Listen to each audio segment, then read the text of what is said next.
Okay, so I was just in the last lecture, instead of breaking down all of the real differences in the developments that we saw in the textbook, um, I just kind of wanted to, and I'm hoping I made it more helpful to visualize than more complicated, but I wanted you to kind of really understand or get a grip on this Germanic legacy that is going to be a part of the West.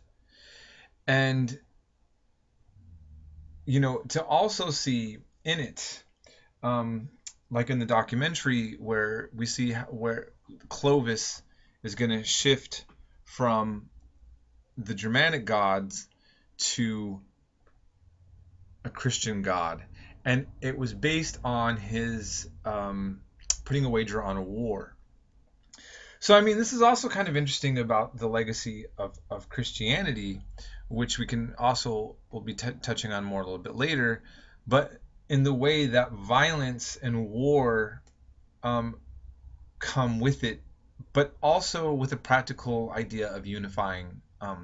These people, as we've seen, are not unified, and as World War I and World War II shows, despite many cultural and historical links that Europeans in the West can draw in from each other, um, that's never prevented Europeans from killing each other all the time.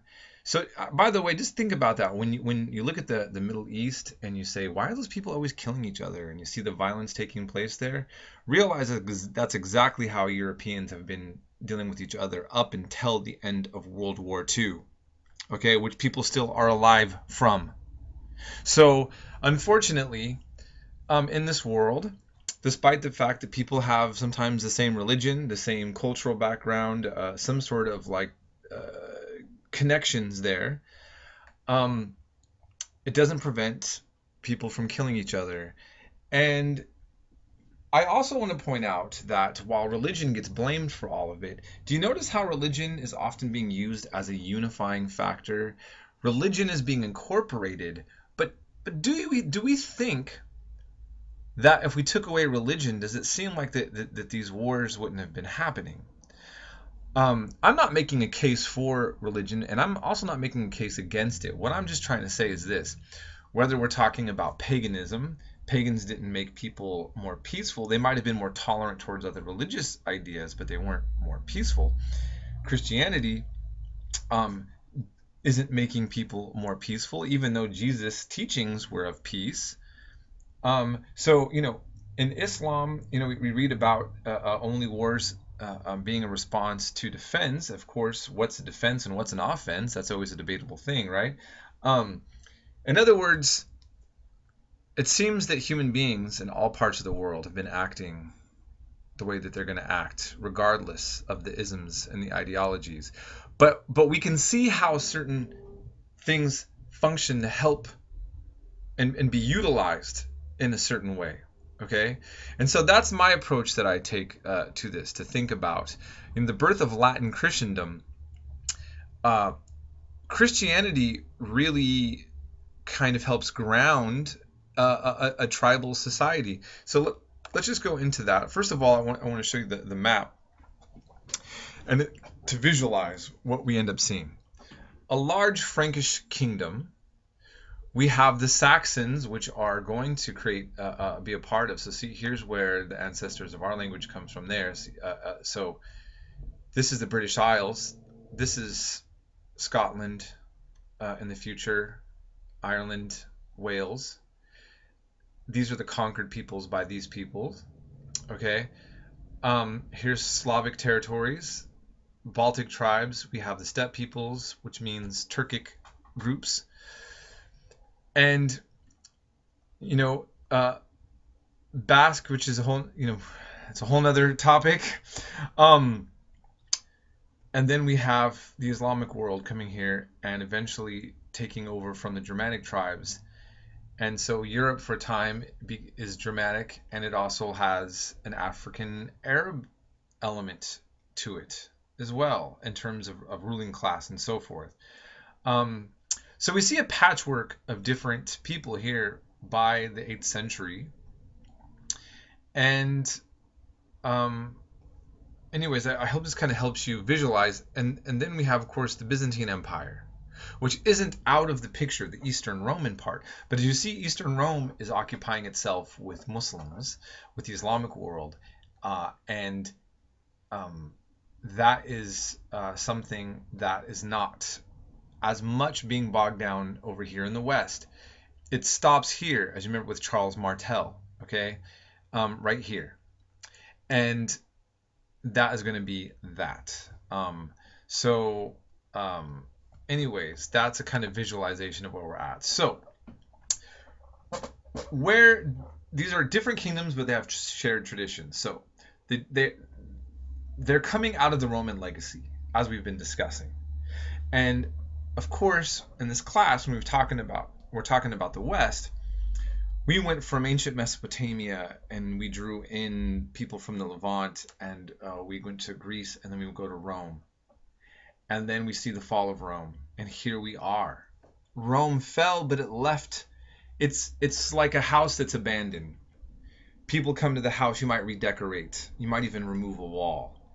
But why tear down the entire house? You want to renovate it to your own taste, right? This is what the Germanic peoples do with the Roman legacy that's left behind. The Romans leave a shell of rule. They have institutions that are going to be very helpful to leaders.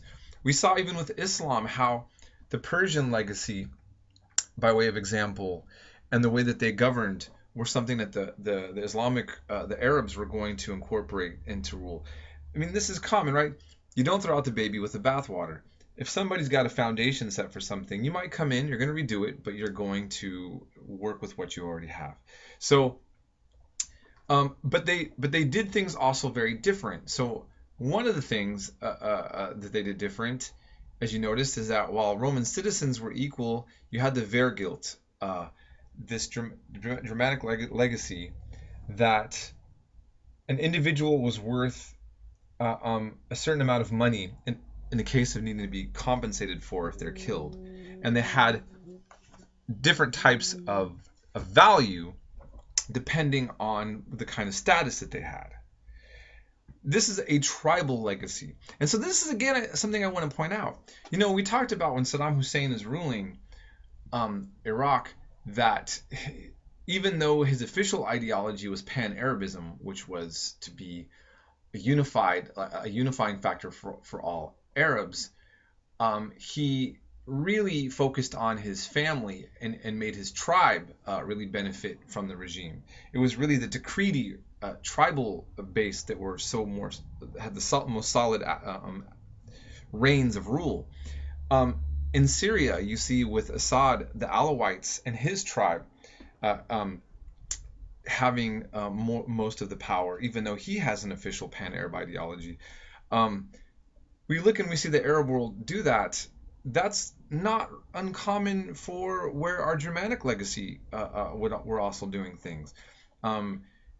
You know, and this is where I kind of like to always show that, whether we're talking about Africa, Native American groups, or the Arabs, that Europe also came out of this tribal world in clans, and this we see in the early stages being brought into this Latin Christian legacy that's going to really create Western Europe. But they're eventually going to also create unity through law and Christianity. And Clovis is going to address certain things. He's a brutal, brutal person. I mean, actually, Clovis is a terrible person.